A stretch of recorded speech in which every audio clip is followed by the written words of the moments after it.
प्रश्न संख्या 132। ये वक्तव्य किस आलोचक का है? यदि चंद्रधर शर्मा गुलेरी केवल एक कहानी उसने कहा था को लेकर, प्रेमचंद एक कहानी कफन को लेकर साहित्य में अमर बने रह सकते हैं, तो प्रसाद आकाशदीप को लेकर हमेशा याद किए जा सकते हैं। रामचंद्र शुक्ल, गोपाल राय, नामवर सिंह या राम कुमार वर्मा? सही उत्तर है गोपाल राय। डॉक्टर गोपाल राय ने हिंदी कहानी का इतिहास में लिखा है, प्रेम और घृणा का ऐसा द्वंद्व और परस्पर स्पर्धिता शायद ही हिंदी की किसी और कहानी में मिले। इस कहानी में विसंवादी संवेदनाओं के संघर्ष से करुणा की जो चिनगारी निकलती है, वो किसी भी सहृदय पाठक को अभिभूत करने के लिए पर्याप्त है। कहानी का वातावरण पूर्णतः रोमानी, साहसिक अभियान, कल्पना प्रसूत परिवेश और वैसे ही कल्पना लोक के प्राणियों से भरा हुआ है। कहानी पढ़ते समय पाठक एक दूसरी ही दुनिया में विचरण करता है। यदि चंद्रधर शर्मा गुलेरी केवल एक कहानी उसने कहा था को लेकर, प्रेमचंद एक कहानी कफन को लेकर साहित्य में अमर बने रह सकते हैं, तो प्रसाद आकाशदीप को लेकर हमेशा याद किए जा सकते हैं।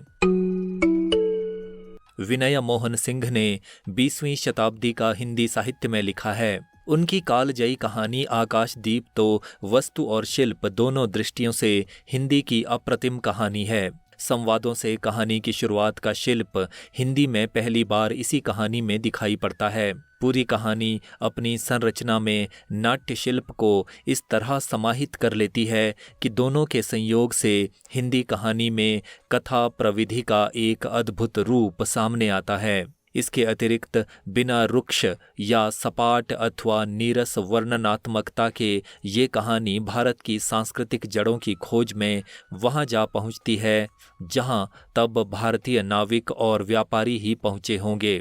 जावा, सुमात्रा, बोर्नियो और बाली द्वीपों से हमारे सांस्कृतिक तथा व्यापारिक संबंध इसी प्रकार बने थे। नितांत व्यक्तिगत, अंतरंग तथा मानवीय संबंधों के कोमल तंतुओं से बुनी हुई ये कहानी अत्यंत सहजता से अपनी परिधि का विस्तार कर जातीय जड़ों की खोज करने वाली सांस्कृतिक संबंधों की कहानी बन जाती है। आकाशदीप कहानी गंभीर तथा व्यापक विश्लेषण की मांग करती है, जो अपने आप में एक स्वतंत्र अध्ययन का विषय है।